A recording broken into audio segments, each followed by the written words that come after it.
안녕하십니까. 신교수의 살림 근육학을 시작하겠습니다. 여러분들에게 영상을 통해서 짧게 해줬던 그 강의가 많이 도움도 되지만 좀 더 구체적으로 여러분들이 앉아서라도 마치 사이버대에서 수업을 하듯이 대학에서 강의를 듣듯이 편안하게 하실 수 있도록 제가 좀 천천히 설명을 좀 드려서 여러분들이 좀 이해를 못 하시겠다라고 생각할 수 있는 부분들도 쉽게 다시 한번 설명할 거고요. 설명하는 수준을 조금 누구나 다 편안하게 일반인들도 이해할 수 있는 수준으로 할 테니까 이 수업을 듣는 분들은 피부 미용인들이 일단 우선이겠고요. 다음에 운동 처방하시는 분들, 그리고 대체의학에 종사하시는 분들, 그 다음에 이제 우리 물리치료 전공하시는 분들, 또 심한 의료인들까지 누구나 다 들을 수 있는 범위를 설명을 드릴게요. 근육을 하나씩 설명을 드리는데 참 많은 시간을 할애하고 했습니다. 근데 오늘 여러분들에게 차분히 말이 빨리지 않게 좀 천천히 한번 설명을 좀 드려볼까 해서 이렇게 진행을 합니다. 살림 근육학이라는 이름을 한 거는 살려주는 근육학을 좀 한번 해볼까라는 뜻입니다. 우리가 사람을 만지는 게 결국 사람을 살리는 거잖아요. 그래서 우리가 하는 이 테크닉도, 이 수기도 사람을 살려주는 하나의 이름으로 가자. 근육을 만져주는 하나의 행위 자체, 사람의 몸을 만져주는 행위 자체도 결국 사람을 살린다는 하나의 개념으로 봐야 된다라고 봅니다. 그래서 살림 근육학을 첫 시간에 제가 이제 파시아, 근막이라는 부분을 좀 설명을 드리고 싶고 근육이라는 부분을 좀 설명을 드리고 싶습니다. 근막은요, 근육을 쌓고 있는 막으로도 얘기하지만 사실은 근막을 근육에 비유하는 그런 학자들도 많죠. 저도 임상에서 한 30년 가까이 일을 하고 많은 걸 공부를 하고 많은 책을 보지만은 사람의 몸을 만진 지가 한 30년 동안 많은 생각을 많이 해봐요. 이게 근육인가? 또 근막인가? 또 근막이라면 얘의 기능이 과연 우리가 알고 있는 곳으로 한정되어 있는가? 라는 생각이 들어요.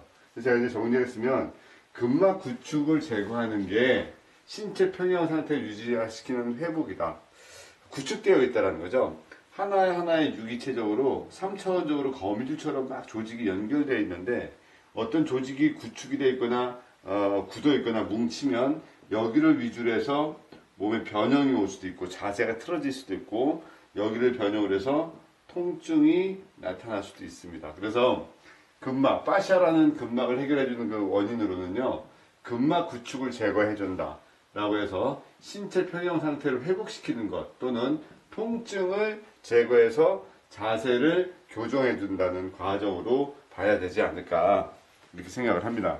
그래서 통증을 이해하려면 먼저 근막을 이해하자. 통증을 이해하려면 근막을 이해하자라고 제가 설명을 했습니다. 통증을 이해하려면 아까 얘기했던 거미줄처럼 연결되어 있는 저 근막을 이해를 해야지 그 조직이 이해가 된다는 거죠. 또 이 근막은요, 천층과 심층과 아주 최심층으로 나눠집니다. 천층은 요 피부 바로 밑에 있는 진피 바로 아래를 우리가 천층이라고 부르고, 심층은 근육, 뼈, 신경, 혈관과 내장을 싸고 있는 안쪽에 있는 것을 우리가 심층계통으로 봐요. 우리가 많이 고민스러워하는 부분이 이 심층계통이죠.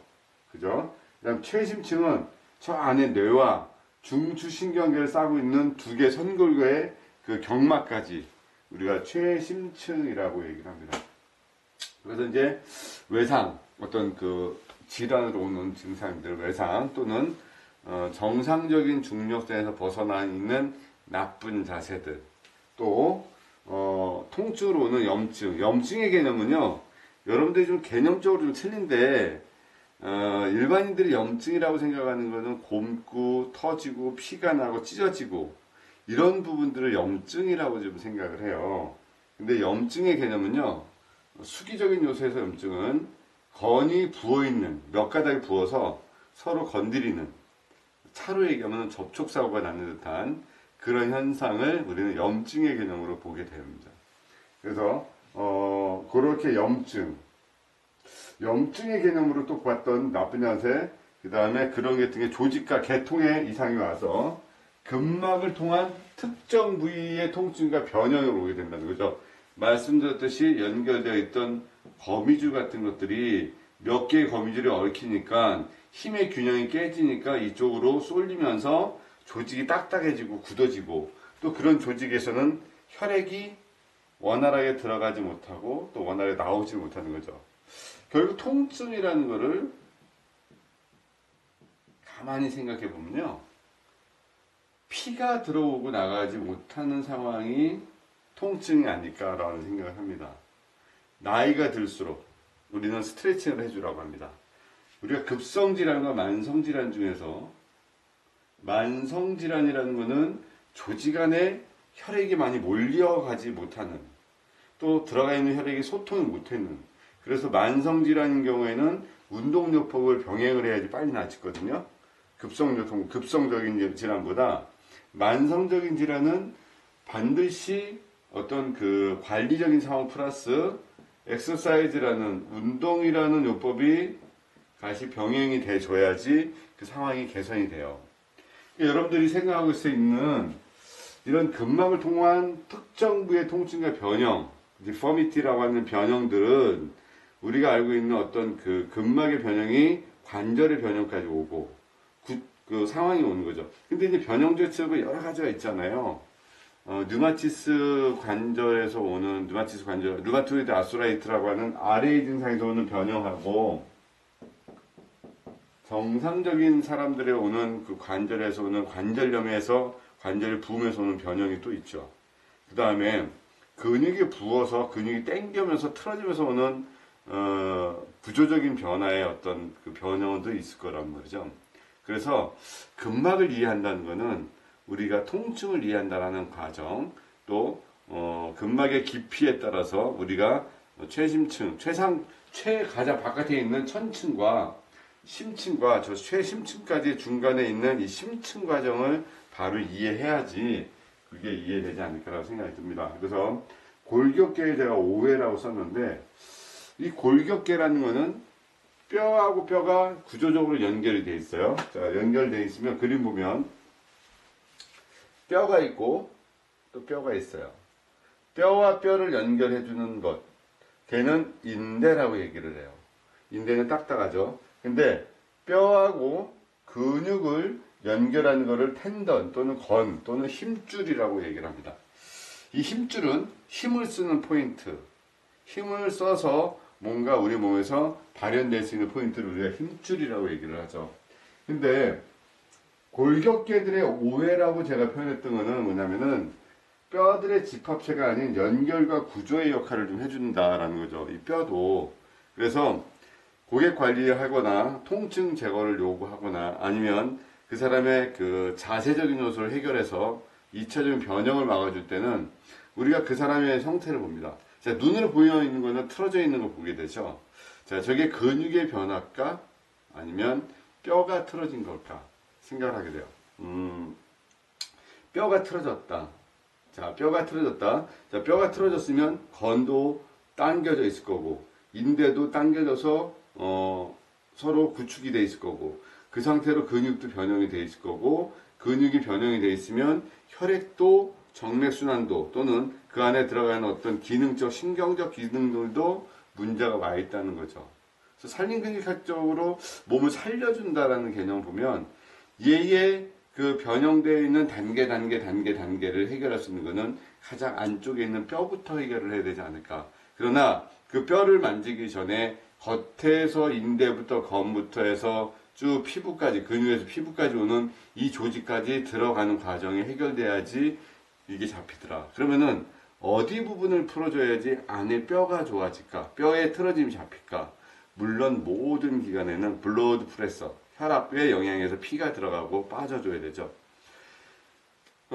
참 많은 질문들을 하고 많은 얘기들을 합니다. 임상이라는 것은 고객 관리하는 것은 이게 참 공식대로 안 되는 거잖아요.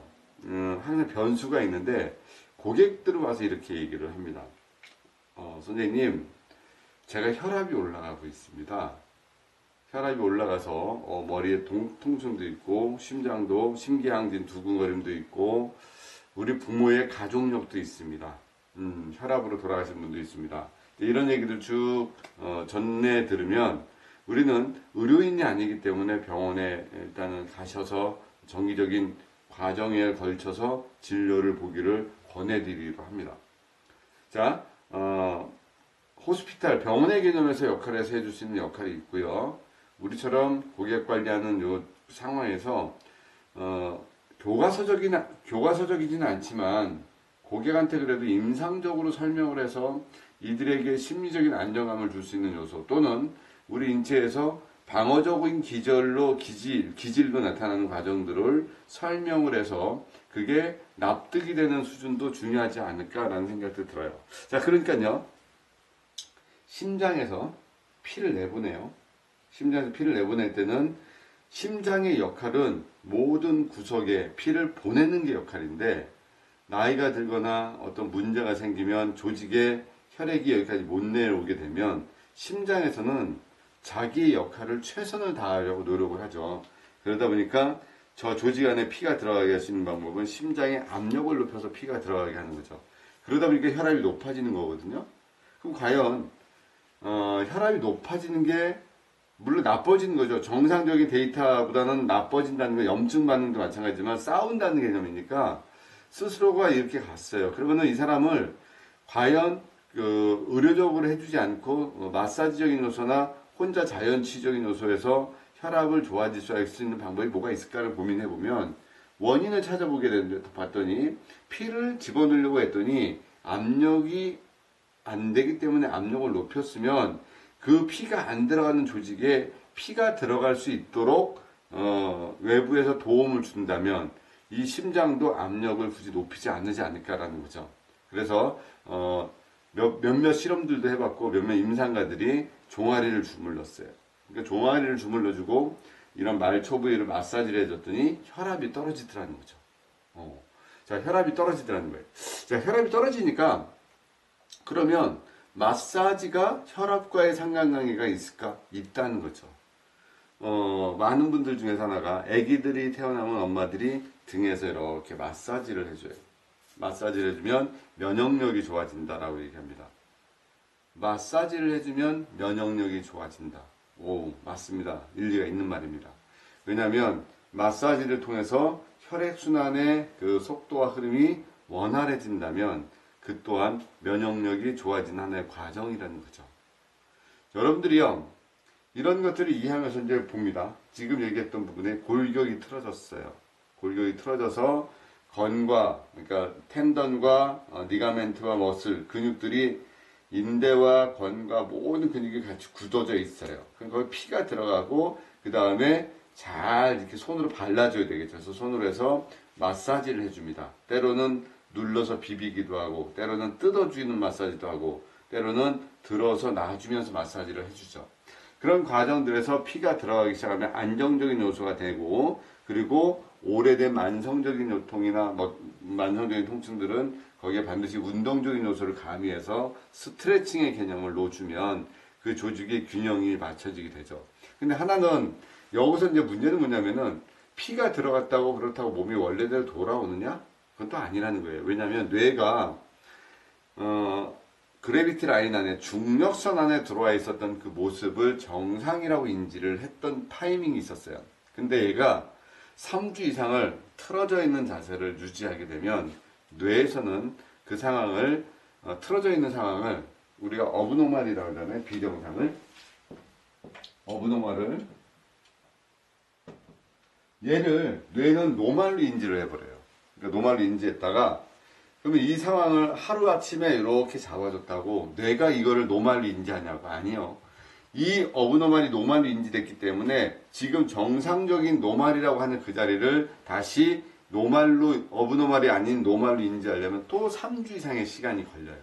그래서 고객을 관리할 때 하루 컨택을 해주고 몸에 손을 대주면 48시간 안에 또 다시 몸을 컨택을 해주고 컨트롤 해줘야 됩니다. 그렇게 해서 48시간의 몸을 계속 반복적인 주기적으로 그 몸을 컨트롤 해주면 우리 몸은 3주의 이상 시간이 지나면 어브노멀이 노멀로 인지가 되기 시작하죠. 자, 여러분들 보세요. 사람을 만져준다. 근육을 만져준다. 변형되어 있는 곳을 틀어진 걸 잡아준다. 아픈 것의 통증을 없애준다. 가장 큰 관건이 혈액이 들어가게 해준다. 그리고 우리 인체를요, 자기 몸을 자기가 느끼지 않는 어떤 과정의 중력선 안에 들어오게 한다. 이게 수기요법의 원리죠. 그래서 여러분들이 골격계 오해는 뼈들의 집합체가 아닌 연결과 구조의 역할을 하는데, 여기에는 반드시 피가 들어갈 수 있는 상황을 연출을 시켜줘야 된다라고 합니다. 자, 또 제가 아까 말씀드렸던 내용들 쭉 설명했던 겁니다. 뼈와 골격과 중력선, 인대 건의 바른 자세, 얘는 통증과 자세에 잡아준다. 중력선 안에 들어온다라는 얘기를 간단하게 좀 설명했습니다.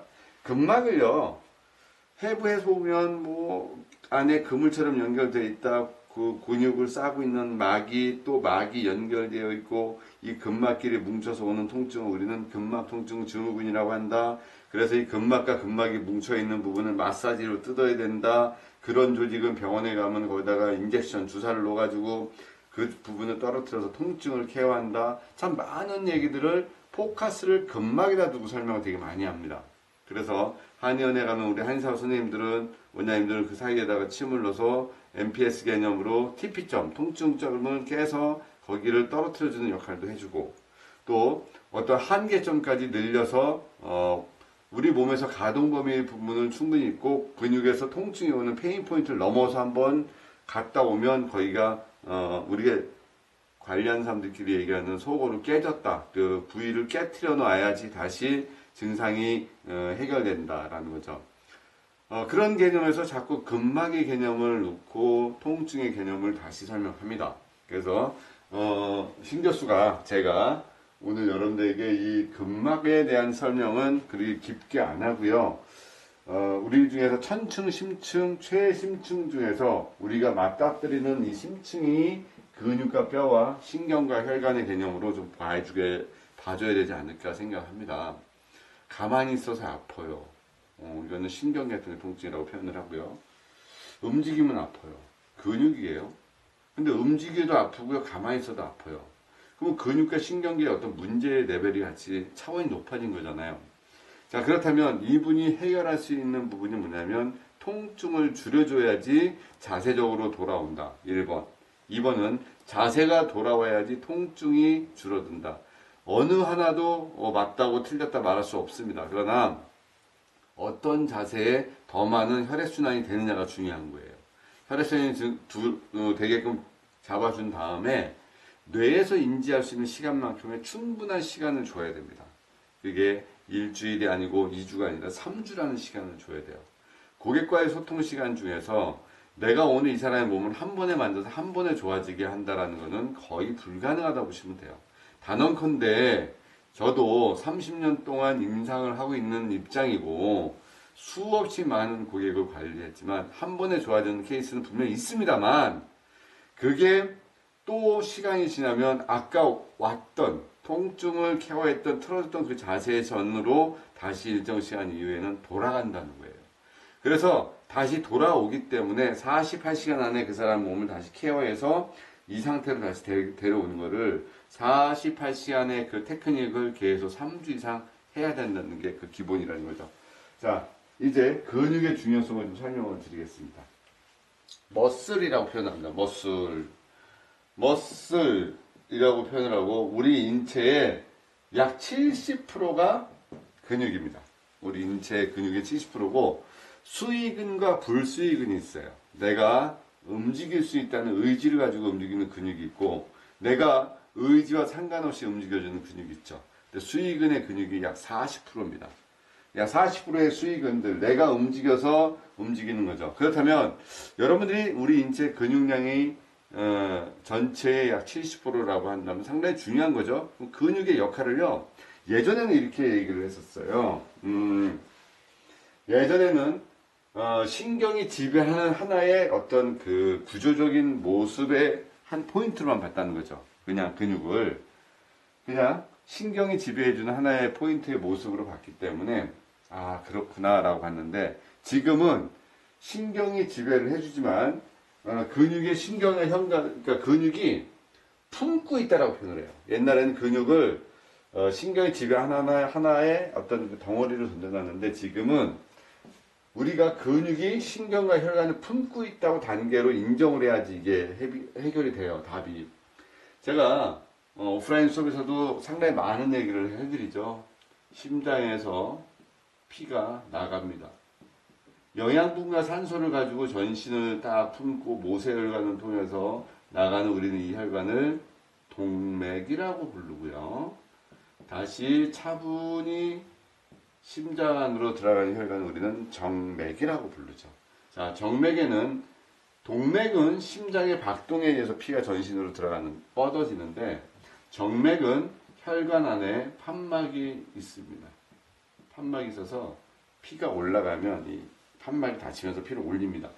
얘는 계속 근육의 수축과 이완으로 인해서 판막이 움직이게 되는 거죠. 마치 해파리처럼 움직이는데 이건 결국 우리는 동맥이라는 하나의 에너지에만 집중을 하고 살았어요. 때까지. 정맥은 노폐물이 올라가는 혈관이라고 그냥 생각하고 살았는데 마사지의 개념과 수기요법의 대부분의 개념은 정맥적인 요소에 포커스를 맞춰줘요.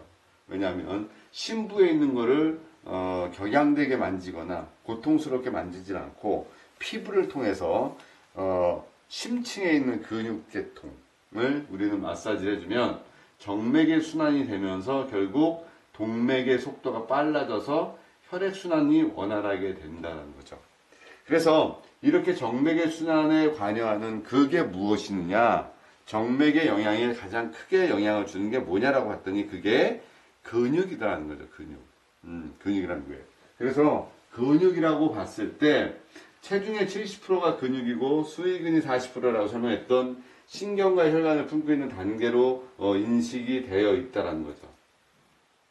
근데 이제 우리는 교정이라는 단어, 어저스트먼트라고 하는 그 교정이라는 단어 속에서 뼈에서 두두둑 소리가 나거나 뼈를 탁 집어넣었을 때 뭔가 쾌감을 느끼는 분들도 있고요. 그게 제대로 교정이 됐다라는 느낌을 갖는 분도 있고 받는 고객분 또한도 그래야지 뭔가 들어갔다고 생각을 하거든요. 근데 우리 보면요. 리셋 기능이 되게 강해요. 그걸 우리가 자연 치유력이라고도 얘기하고 회복력이라고도 얘기를 하잖아요. 그럼 과연 수기를 해주는 사람들은 어디에까라고 조력자, 스스로 치유될 수 있는 상황까지 만들어주는 데가 가장 큰 조력자가 아닐까라고 생각을 합니다. 그래서 항상 교정에는 근육과 근막이 릴렉스가 돼야 된다. 이완이 돼 있어야지 그 상황이 이해가 된다는 거죠. 자, 이제 아까 설명했던 요 단계를 보면 그럼 근육은요? 근육은 수축과 이완을 통해서 혈관을 움직여서 우리 몸에서 혈액순환을 시킨다. 시켜서 결국 정맥순환과 동맥순환이 원활해지면 피가 원활하면서 혈액 안에 NK세포, 대시세포부터 해서 포도당부터 뭐 산소부터 적혈구, 백혈구 모든 에너지가 돌면서 자연 치유력이 일어난다는 거잖아요. 그럼 혈액이 움직일 수 있는 게 결국 근육의 힘이에요. 그래서 우리는 이 근육의 문제를 어디까지 보느냐도 생각합니다. 관절, 회복, 근육. 그래서 근육이 좋아진다면, 자, 근육이 좋아진다는 것은 근육이 강화된다는 게 아니고, 제가 말씀드린 것은 근육의 수축과 이완이 원활해서 정맥순환과 안에 있는 혈관과 신경의 소통이 원활하다라는 전제 조건이에요. 그래서 근육이 좋아진다면, 혈관, 근육, 신경, 관절까지 회복이 되고, 내장기 질환까지 개선이 된다라고 표현을 합니다. 참 희한하죠? 그래서 어느 책에 보면 근육을 주물러라. 또 특히 그 포인트 중에서도 종아리를 잡아라. 종아리를 주물러주면 당뇨병까지도 좋아질 수 있다라는 언급이 되어 있는 책이 있어요. 저자가 일본 분인데 제가 그 책을 보면서 맨 처음에 의아했던 게 만성질환 중에서 DM, 당뇨병, 한방에서는 소갈병이라고 하는 이 당뇨병은 원래 낫지 않는다고 단정짓는 질환 중에 하나입니다. 물론 현대의학적으로는 많이 개선을 시켜주는데 어떻게 과이 마사지가 근육에서 오는 근육의 마사지로서 당뇨병까지 좋아질 수가 있을까라고 책의 내용을 보고 또 다른 고민을 해봤더니 답은 그건 거죠. 피가 통하더라는 거죠. 피가 종아리를 주물렀으니 우리 인체 근육이 순환이 가장 원활하게 도와주는 게 하지인데 근육량의 거의 60에서 80%가 배꼽 밑에 하지에 있고 그 제2의 심장이라고 얘기하는 정맥의 메카가 종아리에 있는 승산이란 포인트잖아요. 가스트로스네미우스하고 솔리우스라는 두 개의 근육, 가제미근, 일명 우리가 말하는 넙치근이 만나는 그쪽에서 우리는 요 근육을 통해서 움직이면 결국 혈액순환이 원활해서 치유가 된다고 봤던 거죠. 그래서 근육의 관점은 우리는 좀 더 심도 깊게 봐줘야 되겠다라는 생각이 들어요. 그래서 제가 근육을 만진다는 것, 이거는 사람을 살려줄 수 있다. 그래서 이런 게 있어요. 디스크 질환을 앓고 있는 사람들이 대부분의 증상적인 요소에서 수술을 해야 될 수 있는 상황이 아닌 케이스가 어마무시하다는 거죠. 조금 저자들마다 얘기하는 게 틀릴 수도 있고 임상가다마다 틀릴 수도 있지만 어쩌면 97% 정도는 근육의 통증이지 않을까라는 얘기도 돼요. 진짜 수술을 요하는 건 3% 정도다. 나머지는 근육의 혈관과 순환이 원활하지 않아서 왔던 하나의 질환으로 봐야 된다라는 얘기를 많이 한다는 거죠. 또 하나는 또 맹장염도 그런 얘기를 해요. 맹장염도 충수염이라고 표현되는 개도 진짜 충수염인 개념보다는 어쩌면 근육에서 오는 복직근과 안에 밸런스적 요소들 때문에 오는 하나의 상황으로도 본다는 거죠. 또 여기 제가 예를 하나 들었던 것 중에 하나가 뭐냐면 우리가 CVA 환자라고 뇌혈관 쪽에 문제가 오는 분들 중에 중풍 여러분들이 중풍의 뜻도 아셔야 되는데 이 중자가 가운데 중자가 아니라 명중하다 중자입니다. 우리 몸에서 밸런스가 깨져서 오는 중풍이 오게 되면요 대부분의 마비가 된 쪽에 엄지발톱에 발톱이 죽어가면서 발톱 무좀이 비슷하게 생겨요. 이 엄지발톱 쪽으로 연결되는 근육이 족삼리 라인에서 내려가는 전경골근이잖아요. 전경골근 라인은 위경락의 라인이죠. 그러니까 족삼리에서 이렇게 연결돼서 전경골근이 내려가서 안쪽으로 내려가서 엄지 쪽으로 이렇게 넘어가죠. 이렇게 해서 이렇게 넘어가면서 엄지 라인에 문제가 생기고 여기가 문제가 생기면 그 비경락의 공손이라는 혈자리하고도 연관이 돼요. 거기가요. 그래서 결국 전경골근에 문제가 생겼더니 발톱에 혈액순환이 안 되고 근육이 원활하지 않았더니 그쪽까지 혈관과 신경계가 원활하지 않아서 그 무좀이 왔다. 그리고 그 사람을요 현상만 치료한다면요 무좀 치료를 해야 되는 거잖아요. 발톱 무좀을요. 근데 수기적인 관점에서는요 전경골근을 통해서 혈액순환을 시키고 근육의 기능을 살려주고 보이타 보가스요법이나 근육계통의 어떤 밸런스나 보행의 발음과 체중의 밸런스를 잡아서 순환이 원활하게 해서 근육 안에 있는 신경과 혈관이 원활해진다면 2차적으로 원래대로 근본적인 상황으로 치료되지 않을까라고 보는 거죠. 그죠? 그러니까 여러분들이 현상을 보고 자꾸 얘기를 해요. 저 사람 발톱 무좀이구나. 발톱 무좀이니까 독합니다. 그 무좀약을. 그러면 저 약을 써서 간에 독성을 일으키는 약을 써서 발톱을 좋아지게 하는데 결국 생각보다는 좋아지지 않는다는 거죠. 근데 거기를 일으키게 했던 게 뇌혈관 질환으로 해서 순환계 문제와 신경계의 내외로 문제가 생겨서 전경골근에 문제가 생겼더니 엄지발가락에 힘이 들어가지 않는다. 그랬더니 이 상황은 결국 전경골근과 그 라인을 먼저 보아줘야 된다는 거죠. 자, 다시 좀 더 예를 들면 우리가 외반모지라고 무지외반증이라고 해서 엄지 안쪽에서 이렇게 튀어나오는 분들 있죠. 그 옆에 비경락의 공손 자리가 있고 그것 또한 결국 그 엄지발가락의 외반모지에도 연관이 되고 그 비경락과 공손과 연결되는 그 근육의 라인을 잘 찾아보면 결국 전경골근이라는 근육하고 연관되잖아요. 마치 좀 전에 중풍 환자랑 예를 들었듯이 그 부분이 문제가 생기면 정상적인 체중은 60%가 뒤꿈치로 와야 되는데 그쪽으로 외반모지가 오거나 무지외반증이 있는 분들은요 대부분 체중이 앞쪽으로 쏠려서 밸런스가 깨져요. 여기에도 분명히 통증이 오는 포인트가 있다는 거죠. 여기에 문제가 되는 자리들이 여구라는 자리부터 해서 저 도피 슬리비 라인 안쪽부터 위중 라인부터 해서 그 라인들 무릎 주변의 통증들 그 다음에 전체적인 그 근육을 무릎에서 밑으로 다리 내려가는 근육의 밸런스가 깨졌으니까 골반이 또 약간 앞으로 전방 안테리어 틸팅 앞쪽으로 돌아오면서 대퇴골도가 이렇게 돌아가겠죠. 그리고 보행